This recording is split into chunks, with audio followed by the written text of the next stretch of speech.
Charles undermined late Queen's plan to sue News UK.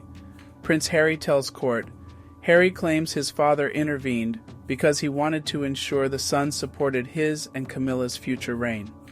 Queen Elizabeth II personally threatened Rupert Murdoch's media company with legal proceedings over phone hacking only for her efforts to be undermined by the then Prince Charles, the High Court has heard. Prince Harry said his father intervened because he wanted to ensure the Sun supported his ascension to the throne and Camilla's role as queen consort, and had a specific long-term strategy to keep the media on side for when the time came.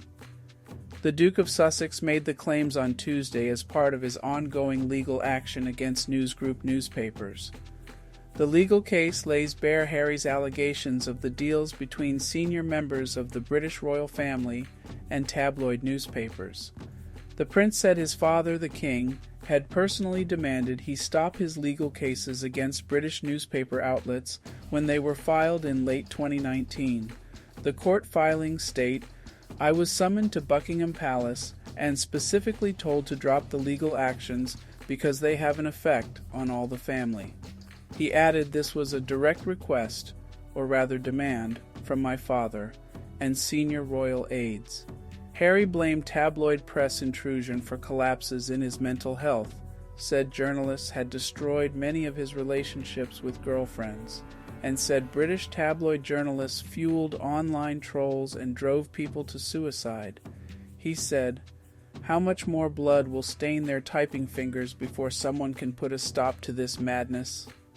The Duke also suggested that press intrusion by the Sun and other newspapers led to his mother, Diana, Princess of Wales, choosing to travel without a police escort, ultimately leading to her death in 1997.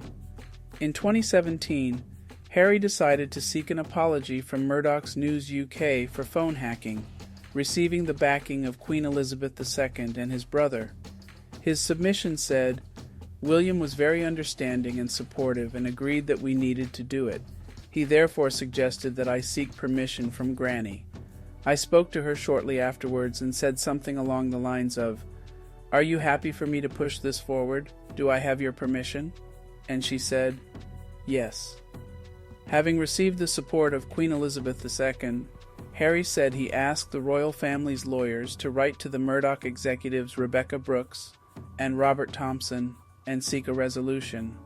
Yet the company refused to apologize, and out of desperation, Harry discussed banning reporters from Murdoch-owned outlets from attending his wedding to Meghan, Duchess of Sussex.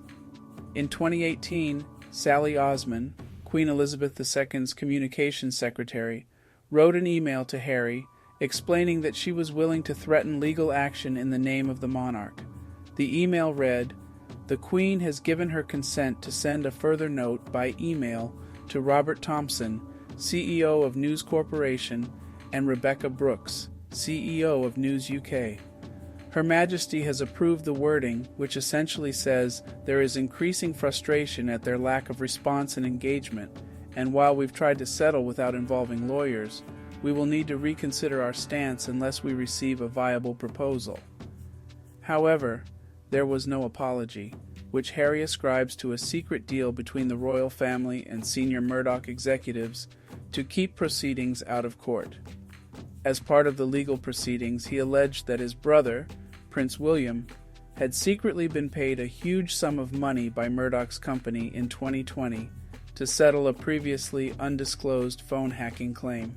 Harry claimed that shortly before his wedding, he was informed Murdoch's company would not apologize to the Queen and the rest of the royal family at that stage because they would have to admit that not only was the news of the world involved in phone hacking but also the Sun, which they couldn't afford to do, as it would undermine their continued denials that illegal activity took place at the Sun. Murdoch's company has always denied that any illegal behavior took place at the Sun, and that all phone hacking and illicit blagging of personal material was limited to its sister newspaper, the now defunct News of the World. Harry insists this is untrue and claims phone hacking was widespread at the Sun when it was edited by Brooks, now a senior Murdoch executive. He has said he is willing to go to trial in an attempt to prove this. Murdoch's company denies any wrongdoing at the Sun, or that there was any secret deal between the newspaper group and the royal household over phone hacking. The prince also said press intrusion into the life of his mother was one of the reasons she insisted on not having any protection after the divorce, as she suspected those around her of selling stories to outlets such as The Sun. He claims, if she'd had police protection with her in August 1997, she'd probably still be alive today. People who abuse their power like this need to face the consequences of their actions. Otherwise, it says that we can all behave like this. Harry now believes his father and royal courtiers were prioritizing positive coverage of his father and Camilla in The Sun, rather than seeking to back his legal claims.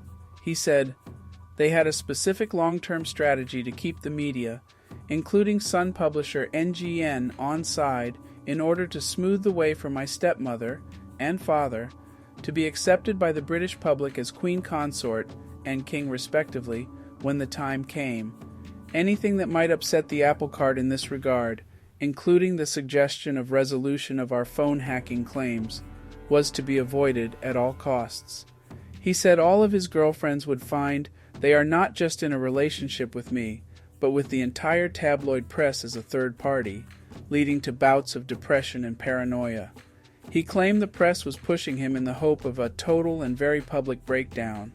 He made clear his personal loathing of Brooks, who was found not guilty of phone hacking by a jury in June 2014.